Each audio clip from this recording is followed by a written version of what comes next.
They say he died with his eyes open, frozen, not in fear, but in recognition, as if something had finally come to collect him after waiting more than a century. On a winter morning in 1950, the staff of the St.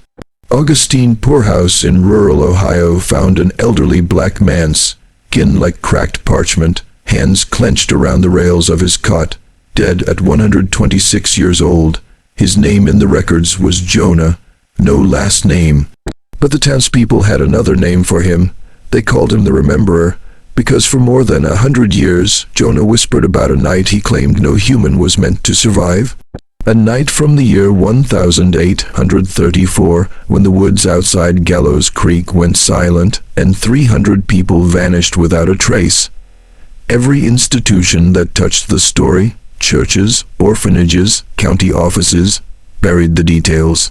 But the deeper you look, the more you realize the silence isn't accidental, it's protective, it's fear, and Jonah, the last living witness, spent 112 years telling anyone who would listen, they ain't gone, they're still down there. Jonah was born enslaved in 1824 on a tobacco farm outside Lexington. Most of his early life is missing from official archives, which is strange because the farm's ledger books were meticulously kept, except for one torn year, 1834. That year is scorched out, pages missing, dates crossed through. Folklore around the region claimed Jonah shouldn't have survived past childhood, not because of disease or injury, but because he was chosen. That's how the elders said it. Chosen for what? No one ever explained. When the Civil War ended, Jonah drifted north into Ohio. By 1870, he was placed in a church-run home operated by the Sisters of the Last Mercy. The order documented everything: confessions, penance, infractions. Their reports showed Jonah had one habit that unsettled the nuns. Every night, long after curfew, he'd sit on the floor and draw spirals in the dust. The shape was always the same: a circle broken in one corner. A doorway. When asked what it meant, Jonah whispered, "I seen it open." The sisters wrote him off as damaged by slavery. Trauma, they said, but trauma doesn't make a man live to 126. Trauma doesn't make a man wake up screaming the same words for 100 years straight. Don't let them sing. Gallows Creek isn't on modern maps. If you search for it in county records, you'll get a single line: town dissolved 1842. No reason, no population count, no relocation record. But in the late 1800s, old survey maps show a settlement of nearly 300 residents, families, farmers, a schoolhouse, a small Presbyterian church, and a brick orphanage run by the Ministry of Temperance. That orphanage is central to this story. Jonah claimed he first encountered Gallows Creek while traveling with his enslaver's eldest son. They were delivering crates to the orphanage, crates Jonah wasn't allowed to touch. Inside them, he overheard, were instruments for the hearing. No one knew what that meant, or no one would admit it. Jonah described Gallows Creek as unnervingly quiet. People spoke softly, children avoided eye contact, and bells rang at odd hours. The air felt heavy, like the town was always bracing for something. Later, investigators discovered the town kept two sets of records, one public, one sealed. The sealed ones were found in 1919 during a fire at the county archive. Most were destroyed, but a few pages survived. One sentence stood out: the hymns must not be carried beyond the boundary. The soil remembers the old song. Jonah's story always circles back to one night, August 12, 1834. He said it began at sundown. A low hum rolled across the valley like wind in a hollow log. Dogs hid, birds fell silent, and every person in Gallows Creek locked their doors. Jonah and the slaveholder's son were staying in the orphanage basement. At midnight, the bells began to ring, slow, deliberate echoing. The children woke up crying before the sound even reached them. They knew what it meant. Then came the singing, not human singing. Jonah said it was like 100 voices stretched too thin. Notes bending in ways voices aren't meant to bend. It seeped through walls, floorboards, skin. Several children tried to cover their ears, but the sound wasn't heard, it was felt. One of the older boys whispered, "They're coming up." The orphanage matron unlocked a hidden door behind a furnace. A staircase led even deeper underground. She forced the children down. Jonah was pushed with them. He said the last thing he saw before the furnace door closed was the matron's face. She wasn't scared. She was resigned, as if she had always known this night was coming. The staircase led to a chamber built from stone far older than any structure in the region. Archaeologists later argued the foundation didn't match European, Native American, or colonial design. It was older than all of them. Jonah described the room as circular, with walls covered in carvings that seemed to shift when light touched them. The broken circle symbol appeared again and again. In the center of the room was a well. Dry, wide enough for a grown man to fit through. The matron had left them with nothing but a kerosene lamp. As the singing grew louder, the stone floor trembled. Dust fell from the ceiling. One of the smaller children tugged Jonah's sleeve and whispered something he never forgot. They're hungry for the remembering. No one knows how long they stayed down there, only that at some point, the lamp went out. Jonah said he felt something move in the dark. Not feet, not hands, something smooth, like cloth dragged across stone. The children stopped crying, not because they calmed down, but because something above them changed. The singing stopped, and suddenly there were footsteps, human footsteps, but not the matron's. Hours passed before the door opened. Jonah saw daylight, but it wasn't the red, orange morning sun he expected. It was pale and gray, like the sky had been washed clean of color. They climbed back into the orphanage. Every room was empty, tables overturned, chairs splintered, beds cold. The matron was gone. The children walked outside. That's when Jonah saw the town. No people, no livestock, no smoke from chimneys. Doors stood open. Food sat on tables like people had vanished in the middle of eating. Every house had the same mark on the front door, the broken circle. In the churchyard, every grave was dug up, not by shovels. The soil was scooped away in wide, perfect arcs, like something had risen from beneath. Jonah led the children toward the main road, but when they passed the church, he heard something that shattered him. A baby crying. The sound came from inside a boarded window. Jonah pried the boards loose with his bare hands. The crying stopped. Inside was a crib, empty, but the wood was warm, as if something had been lying there moments earlier. Decades later, in 1902, during renovation of an abandoned seminary outside Newark, workers found a journal wrapped in oilcloth behind a brick wall. The cover simply read, "Ledger of the Steward." Inside were accounts of Gallow's Creek. The first half of the journal read like normal records, inventories, weather, attendance at Sunday services. Then everything changed. The last 20 pages were filled with frantic handwriting. The ink grew shaky, letters slanting, grammar collapsing.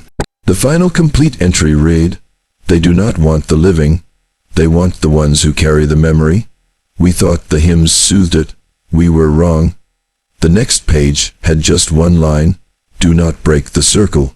On the last page, only 2 words appeared, carved deep enough to tear through the paper. They woke. The seminary quietly handed the journal to state authorities. It never reappeared, except one surviving photocopy that surfaced in a private collection in 1974. Jonah was shown the copy. He stared at the last page for a long time, then whispered, "They didn't wake, they were freed." Of the dozen children who escaped Gallows Creek with Jonah, only 2 lived past 1,840. One drowned in a well, another walked into the woods and never returned. Several died from sudden, unexplained fevers. None of them had families, none left descendants. The last surviving girl, Sarah Hatch, died in a Cincinnati asylum. Her final recorded statement was nearly incoherent, but one sentence stands out. It wasn't the town that died, it was the ground under it. Sarah often scratched symbols on the walls of her room. Staff thought they were meaningless shapes. Years later, a historian compared them to the etchings found in the underground chamber. The symbols matched perfectly. Every one of them contained the broken circle. After escaping Gallows Creek, Jonah was returned to Kentucky. He never spoke of the town again for nearly 40 years. Not to other enslaved people, not to overseers, not to his own children if he ever had any. But he avoided wells, he avoided singing, he avoided any church that used bells.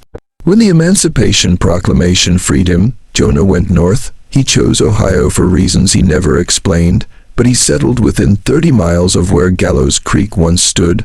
When asked why, he answered only once, "It's quieter here. They don't cross rivers."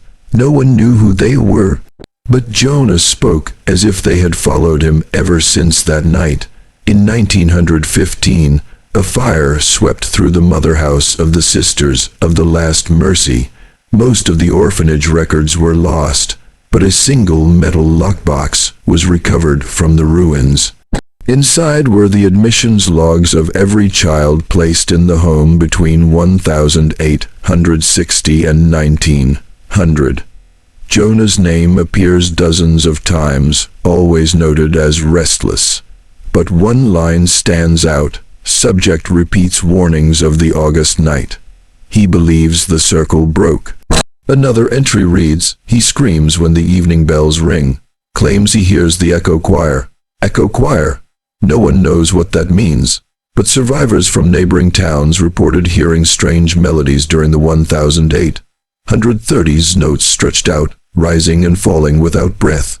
One farmer wrote in his diary, "It sounds like the earth grinding its teeth." In 1924, researchers tracked down the last standing structure from Gallows Creek. The church, weather beaten, boards rotted, windows smashed. They found the sanctuary floor covered in carvings, not etched by tools, scratched in desperate arcs, as if hundreds of fingernails tore at the wood. In the center of the floor was a spiral cut deep into the planks. A spiral leading to a hole in the ground, a dry well. Tests later revealed the well descended 80 feet before opening into a massive cavern with carved brick walls. No one had built brickwork like that in Ohio in the 1830s. Not even close. The well was sealed with concrete in 1931.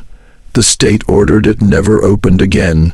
In 1949, when Jonah was already past 120, a graduate student named Harriet Croft interviewed him for a thesis on trauma survivors. The recording was lost, but her transcript survived. Jonah told her, "They're not spirits. Spirits don't leave marks on your skin." He pulled up his sleeve and showed her thin circular scars on his forearm. 4 circles, 3 whole, 1 broken. Harriet asked what happened that night in 1834 after they left the town. Jonah said, "It followed us out. Not a creature, not a shadow, a memory. It crawls into your head and waits. It waits until you pass it on." Harriet asked what he meant. Jonah shook his head. "I won't pass it to you." He refused to speak further. 3 days later, Harriet withdrew her thesis. She never explained why. On January 3, 1950, Jonah died in his sleep at the poorhouse.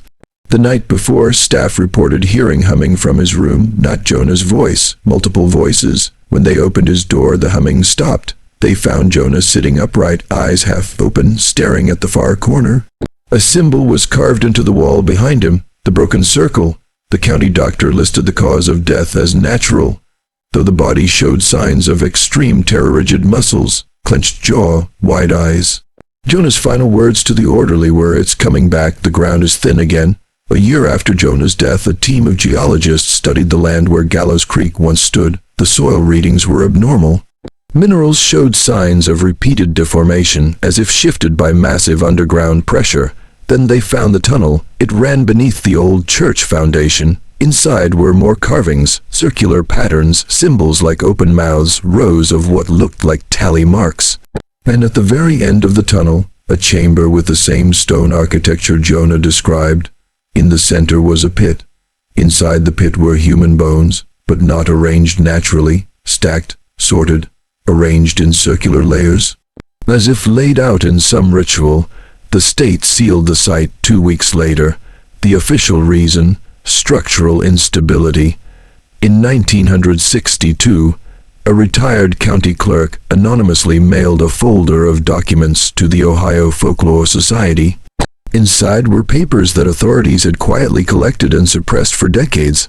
Among them, a map showing the original footprint of Gallows Creek, a list of missing residents with the words "closed case" stamped across each name, a report describing vibrations rising from subterranean cavities, a letter from 1852 warning the governor that the hymns have resumed.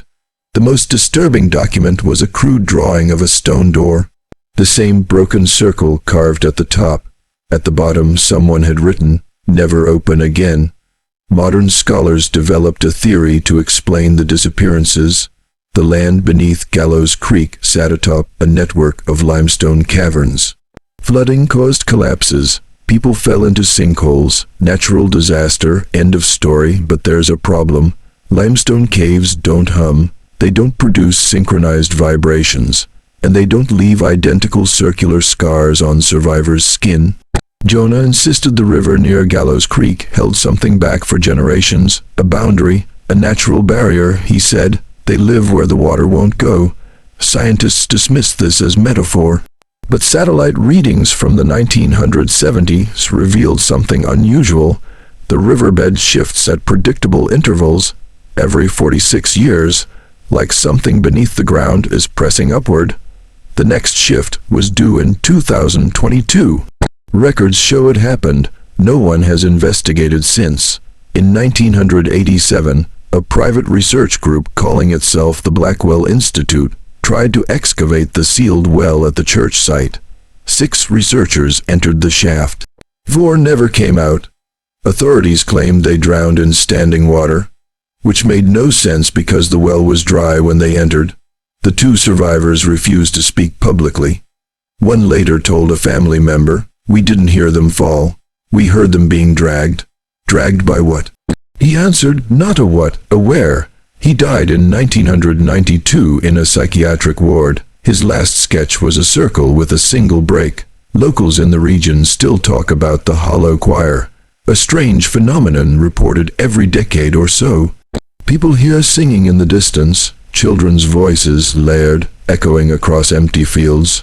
One teacher reported the sound outside her classroom at dawn. She said, "They were singing a hymn I didn't recognize. Every note felt too long." Recordings captured during these events show frequencies outside the human vocal range. One musician who studied the spectrogram said, "This isn't singing, it's a pattern, like a signal." Jonah warned, "When the children sing, the ground is already open." Over the last 20 years, the broken circle has reappeared across Knox, Licking, and Muskingum counties. Spray-painted under bridges, carved into trees, scratched into playground benches. Some believe it's teenagers copying internet lore. But others aren't so sure. A farmer in 2008 reported finding a perfect circle burned into his field. No tracks, no footprints, just scorched earth. He claimed his cattle refused to cross it, even months later. Researchers measured the soil. The ground showed signs of intense heat, far hotter than any grass fire could produce. In the center of the burned circle, they found a single object, a small carved stone shaped like a mouth. Everything Jonah said, everything he tried to warn people about, points to one conclusion. Gallows Creek wasn't destroyed, it shifted. It went underground. Whatever happened in 1834 wasn't an accident. It wasn't a ritual gone wrong, it wasn't a haunting, it was an opening. Jonah believed the echo choir wasn't a group of children but a memory that latches onto the living, a calling, a hunger. He once told Harriet, "They're patient, they'll wait 100 years if they have to." 1950 was the last time anyone truly listened to Jonah, and now the ground is shifting again. The symbols are returning, the humming has been reported, the river has changed course. Maybe Jonah lived to 126 because something needed him alive. Maybe he wasn't a witness. Maybe he was a warning, and now that he's gone, whatever he was holding back is free.